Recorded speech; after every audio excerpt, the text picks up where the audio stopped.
Saudações vascaínas, todos vocês, meus amigos cruzmaltinos e cruzmaltinas espalhados todo o nosso país, sejam bem-vindos aqui no nosso canal Vascaíno desde sempre. Uma boa tarde para vocês, bom início de noite nesse domingão, né?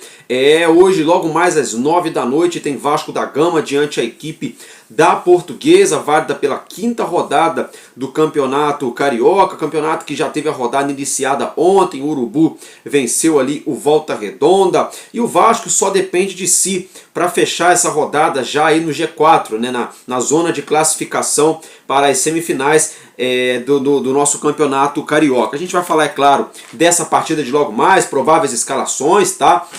Vamos falar aí sobre a situação envolvendo aí a Copa Super 8 Basquetebol hoje pela manhã.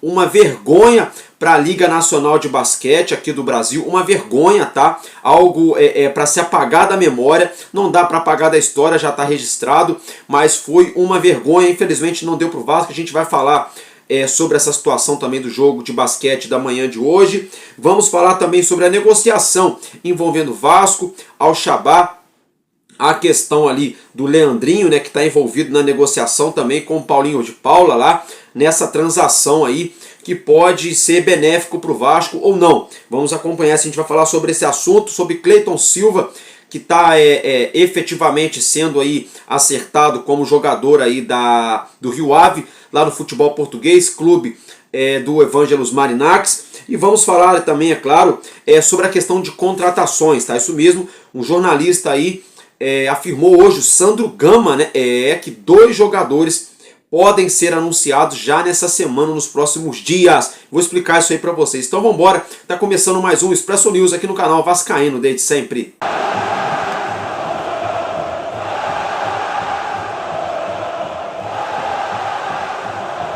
Bom, meus amigos, então é isso aí, né? Logo de cara, se inscreva, deixe seu like e compartilhe o nosso link aí do nosso vídeo, nosso conteúdo. Aperta aqui embaixo em compartilhar e pronto, já nos ajuda bastante. Agora, logo de cara, vamos dar início ao nosso conteúdo falando da Copa Super 8 de basquetebol aqui do nosso Novo Basquete Brasil. Ó, Álvaro, o que é Copa Super 8? Gente, a Copa Super 8 são os 8 primeiros colocados na Liga Nacional, que é o Novo Basquete Brasil, o NBB. Né? Então o Vasco, como estava entre os 8, está entre os 8, é o quarto colocado, né? Participou dessa Copa Super 8. Né? Pegamos aí o Urubu nessa manhã desse domingo. Até aí tudo normal, né? Tudo ok. Jogo parelho, primeiro quarto ali, o Vasco perdendo por 2 pontinhos de diferença, segundo quarto, coisa e tal, bacana ali, igual ali, tete a tete, um grande jogo, né? Uma trocação de 2 lados. Né? Lá no Maracanãzinho, os caras são tão paia, né? Que jogam no Maracanãzinho e não colocam nem 30% das arquibancadas cheias de torcedores, né? É uma vergonha pro Urubu. É isso aí, torcedor modinha, né? Porque o Vasco joga em São Januário, todo jogo é casa cheia. E se o Vasco jogar no Maracanãzinho, é casa cheia também. Só que não joga, que lá é casa do Mulambo, né? Mas olha só, se tratando do jogo, tivemos aí um empurra-empurra, um quebra-quebra, você já acompanha na sua tela aí. Empurra daqui, empurra dali. A arbitragem interviu e expulsou 2 atletas do Vasco e 1 apenas do Urubu, sendo que o Urubu começou com uma provocação, falou uma besteirinha ali, o jogador do Vasco só relou nele, o outro já caiu, aí já deu aquele quebra-quebra dentro da quadra. É claro, não teve agressão nem nada, apenas empurrão ali na altura do peito e coisa e tal, e acabaram 2 jogadores do Vasco e apenas 1 do Urubu sendo expulso. Ali já ficou notório, visível, que a coisa estava sendo ali tendenciosa para o nosso adversário, para ajudar eles ali e prejudicar, como sempre, o Vasco, porque a Liga Nacional de Basquete, na minha opinião, é ridícula, sempre favorecendo o Urubu da Gávea em todas as competições de basquete. E isso aqui não é papo de torcedor do Vasco, não. Os torcedores das outras equipes que acompanham o basquetebol falam sempre a mesma coisa. Torcedor do Fortaleza, do Corinthians, torcedor do São Paulo, o torcedor do Unifaces, do Minas, do Bauru, todo mundo fala sempre a mesma situação, tá na cara para todo mundo ver e tá escancarado. Tá? Fato é, foram mais de 20 minutos de paralisação por conta dessa confusão. Tá? Passou a confusão, coisa e tal, o intervalo do jogo, veio o jogo de novo. O Vasco estava ali perdendo o jogo, né, por 10 pontos de diferença para o Urubu. Estava 79 a 69. Numa falta despretensiosa, né, a arbitragem já foi lá, já puniu o jogador do Vasco, mais uma vez sem necessidade, sem necessidade. E o que aconteceu, meus amigos? O que aconteceu é que o Léo Figueiró foi ali pedir ali, né, o tirateima que tem no basquete, foi conversar com a arbitragem foi expulsou o Léo Figueiró, nosso treinador. Expulsaram o nosso treinador. Aí, expulsou o jogador saindo do Vasco, de quadra, o treinador saindo. O que aconteceu? A torcida do Urubu começaram a atirar objetos na direção dos nossos atletas e nossa comissão técnica. Isso mesmo. Garrafa de água, lata de refrigerante, né? Lata não, né? Garrafa de água, coisa e tal. Começaram a atirar objetos na nossa delegação. O Vasco, segundo o regulamento, permite. O Vasco falou assim, vamos sair todo mundo de quadra, porque não tem segurança pra gente aqui. A gente tá jogando, a gente vai passar pelo vestiário, a gente é alvejado por objetos. Então a diretoria do Vasco tirou o time de quadra. A balbúrdia, a desordem, a desorganização é tão grande, a várzea é tão grande no basquetebol brasileiro ainda, que nem os árbitros sabiam informar para a transmissão do Sport TV quanto tempo levaria. Eles estavam aguardando o Vasco falar com a diretoria do clube para saber se voltaria para a quadra ou não. Sendo que não é a diretoria do Vasco que tem que saber se volta para a quadra ou não e quando volta. Tem que haver o regulamento do Novo Basquete Brasil, da Liga Nacional de Basquete. Olha, em situações como essa, é tantos minutos. Em situações como essa, aí, é comprovada por falta de segurança, o jogo é adiado e é retomado depois em outra localidade, uma outra data. Enfim, não tem protocolo nenhum.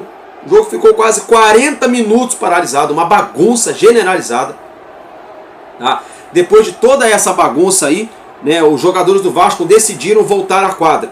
Só que o Vasco não voltou à quadra para jogar normal, competindo. O Vasco notoriamente só voltou para deixar o jogo acabar. É, isso mesmo, o Vasco só voltou para deixar o jogo acabar e ficou mais feio ainda. Ficou ridículo, o time do Vasco andando em quadra, levando cesta ali do Urubu, sabe? Os jogadores do Urubu debochando do Vasco, rindo dos jogadores do Vasco, debochando entre eles. A torcida deles aí criando tumulto, precisou a polícia militar entrar na arquibancada lá para conter ali alguns torcedores ali do nosso rival. Então assim, o Vasco desclassificado na Copa Super 8, em um jogo ridículo, em um jogo com uma arbitragem totalmente perdida, tendenciosa, tá? Em um jogo onde não se tem protocolo, onde a Liga Nacional de Basquete, ó, nota zero, tá? E agradecer, né, a segurança do policiamento lá que estava lá, né, Polícia Militar, porque se dependesse da Liga Nacional teria dado tragédia lá no ginásio do Maracanãzinho. A torcida teria invadido o campo, teria dado a quadra, teria dado quebra-quebra piole.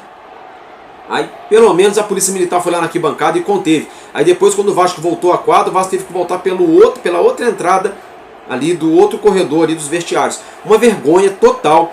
Um jogo de Copa da Liga com transmissão nacional para todo o Brasil num domingo de manhã, sabe? A Liga Nacional de Basquete me faz essa balbúrdia, os árbitros totalmente despreparados. Ah, Álvaro, você está falando isso porque o seu Vasco perdeu, foi eliminado para o maior rival. Não, isso aí paciência.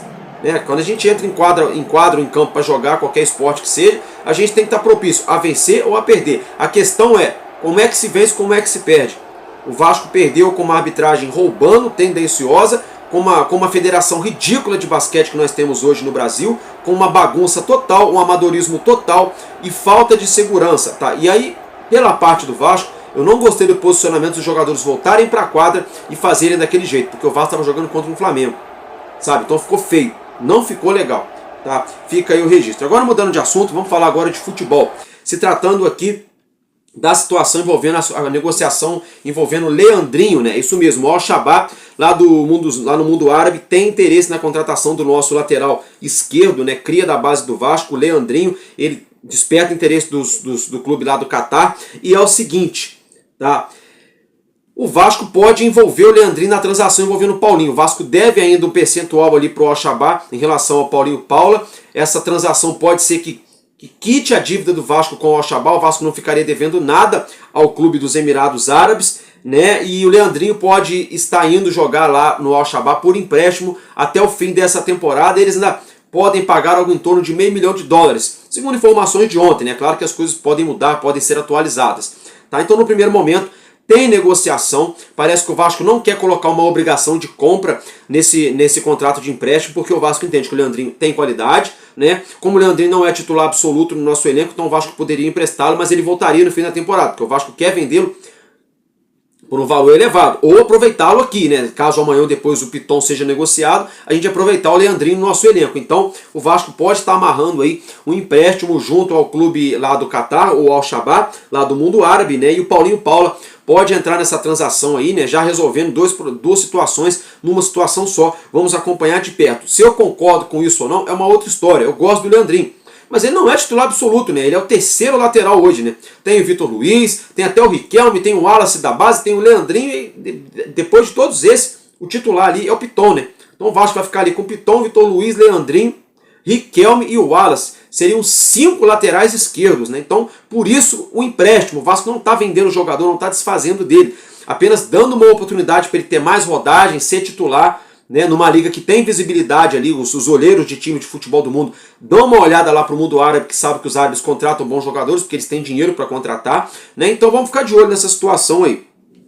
Se tratando agora de Cleiton Silva, ele está emprestado junto ao Rio Ave, o Rio Ave vai exercer a opção de compra, vai contratar o jogador por 3 milhões de euros, tá, gente? Isso mesmo, 3 milhões de euros aí, Cleiton Silva está indo para lá. Ele que o Rio Ave que pertence ao Evangelos Marinax, aí fica uma galerinha de lacradores aí, falando, porque o Marinax tá comprando o Cleiton Silva, porque tá dando uma ajudinha pro Vasco, porque não sei o quê. Mentira, mentira, mentira. O Marinax, quando fez o empréstimo do Cleiton Silva, tá? Do Cleiton Silva, nem existia esse negócio de vender SAF ainda, de conversa de vender SAF. Foi lá no meio do ano passado. Cleiton Silva não deu nada certo no Vasco, o Vasco, ó, vai lá, valeu. Deixou ele aí voltar para Portugal por empréstimo. Foi o que aconteceu, ele chegou no Vasco no começo do ano, no meio do ano o Vasco, ó, vai lá, Cleiton Silva, vai lá, segue sua vida. Emprestaram eles, a SAF do Vasco. Não tinha nada a ver com compra de SAF. Aí agora, depois de 8 meses, quando surgiu essa história do Marinax poder comprar a SAF do Vasco, aí como veio a calhar que o Marinax é o dono do Rio Ave, vai comprar o Cleiton, porque o Marinax está ajudando o Vasco, está comprando o Cleiton, porque não sei o quê, porque pode ter aí um interesse por... A gente ainda, na boa, uma coisa tem nada a ver com a outra, o cara meteu 10 gols já lá no Campeonato Português, é um dos melhores atacantes do futebol português, por isso que o Marinax está comprando, porque ele está fazendo, entregando resultado dentro de campo para o clube português. Simples assim, tá? Simples assim, uma coisa não tem a ver com a outra, tem muita gente misturando as coisas aí. Álvaro, mas o Cleiton é bom e traz ele de volta. Será que é mesmo? Será que ele é essa bola toda mesmo? Galera, na boa, galera, o que o Cleiton fez aqui no Brasil? Será que ele é essa bola toda? Uma coisa é você jogar lá no Campeonato Português, meter gol num montão de time lá inexpressivo, numa liga fraca. Outra coisa é chegar aqui no Brasil e jogar bola. Tô dizendo que ele é ruim não, mas será que precisa da gente ficar nessa viuvez toda aí? Não sei. Acho que deixa o rapaz seguir, tá dando certo lá em Portugal, deixa ele seguir a vida dele. Galera, agora vamos falar aqui sobre contratação, né? Isso mesmo, segundo o jornalista Sandro Gama, como você já acompanha na sua tela para não achar que é eu que estou inventando nada, eu não trabalho com esse tipo de coisa, eu trabalho com a verdade. O Sandro Gama, o jornalista, está afirmando que o Vasco pode anunciar nos próximos dias aí a contratação de Rony e Brian Rodrigues. Isso mesmo, você acompanha a reportagem na sua tela, você já pode ver com seus próprios olhos. Então, segundo o jornalista Sandro Gama, lá através do seu X, está afirmando aí, o Vasco pode anunciar a contratação de Rony e de Brian Rodrigues. Seria sensacional se o Vasco consegue fazer isso. Aí a gente teria um ataque aí de respeito com Verratti, Rony, Brian Rodrigues, Adson, David, né? Teríamos um ataque bacana aí, com opções, variações táticas, né? Seria muito bom. Vamos aguardar, acompanhar de perto essa situação aí. Eu quero muito que venham esses dois jogadores. Se vão vir ou não, a gente vai ter que aguardar, porque o tempo é o dono da verdade e a gente vai trazer para vocês aqui, é claro, né, essas atualizações conforme elas forem sendo veiculadas ou nas redes sociais ou na mídia. Agora, galera, quero falar com vocês aqui sobre o jogo de logo mais, né? 9 horas da noite, Vasco da Gama e Portuguesa, tá? O Vasco só depende de si mesmo para entrar no G4 do Campeonato Carioca. Apenas com uma vitória simples o Vasco ali, né, pode já ficar no G4, é claro, dependendo do resultado também do jogo aí do Nova Iguaçu. Fato é, meus amigos, que eu quero falar com vocês aqui, o jogo terá a transmissão da Rede Bandeirantes, terá também da Vasco TV, do canal Goat e também do Premier. Então, opções que não faltam para a gente assistir esse jogo. São 4 emissoras diferentes, né? 2 no YouTube e 2 aí pela televisão, né? A Rede Bandeirantes, o Premier na televisão, fechada e aberta, né? E também a Vasco TV e a Goat, né? Então, ficou facinho só. melzinho na chupeta supimpa pro torcedor do Vasco assistir o nosso gigante nessa noite de domingo, né? Eu digo-se de passagem, não tô gostando desses horários aí do Campeonato Carioca. Domingo, 9 horas da noite, jogo de Campeonato Carioca, acho que não tem nada a ver, sabe? A federação aí deu uma viajada, mas por outro lado, eles fazem isso para dar audiência nos jogos. Como tem muita gente transmitindo o jogo, então para não colocar tudo no mesmo horário e eles perderem a audiência, eles colocam os jogos picados em horários diferentes para dar audiência para as emissoras, né? Mas eu particularmente não gosto muito desses horários, tá, gente? Agora, se tratando aí do jogo, né, vamos falar sobre as prováveis escalações. A equipe da Portuguesa deve vir a campo aí comandada pelo treinador Evaristo Pisa, deve vir a campo com o goleiro Bruno, Lucas Matos, Tomás Kaique e Ian Carlo, tá, gente? Isso mesmo. Irã, Marcos Vinícius, Wellington César e Romarinho. E aí um ataque com Anderson Rosa, Joãozinho, né, que eu anotei errado aqui, e Hélio Paraíba. Essa é a provável equipe da Lusa, né, da Portuguesa da Ilha, para esse jogo de logo mais nessa noite de domingo. E o nosso gigante da colina deve vir a campo com Léo Jardim, Paulo Henrique, João Vitor e Lucas Oliveira na zaga e Piton na esquerda. Um meio campo com Jair, Paulinho Paula, Tietê e Felipe Coutinho, e a dupla de ataque formada por Alex Teixeira e Pablo Verrete, tá? A gente viu aí na última semana muita gente falando que o Vasco jogou aí em um 4-3-3, em um 4-2-3-1, eu, pra ser sincero, não enxerguei esse 4-2-3-1, nem 4-3-3 no Vasco, tá? Eu enxerguei no último jogo um 4-4-2 mesmo, tá? 2 volantes de marcação ali, com Jair e Tietê, Paulinho e Coutinho um pouquinho mais à frente na criatividade, tá? E o que eu vi foi Alex Teixeira fazendo quase que uma dupla de ataque ali com o Verrete. Eu não vi esse Vasco espetando 3 jogadores ali no ataque não, tá? O pessoal erroneamente acaba falando isso aí nas redes sociais, em alguns canais. Não é isso que eu vejo, o desenho do Vasco dentro de campo. Não foi esse desenho que eu vi. O desenho que eu vi foi um Vasco clássico, 4-4-2 mesmo ali, sem a bola, né, fazendo 2 linhas de 4, um jogador marcando e o outro na sobra. Foi isso que eu vi o Vasco fazendo, né? Mas eu não tenho nada contra o 4-3-3, a questão é peça, né? A gente tem que ter peça para jogar em dado esquema, né? A gente não tem hoje jogadores de agressividade para jogar pelos flancos, pelo lado do campo.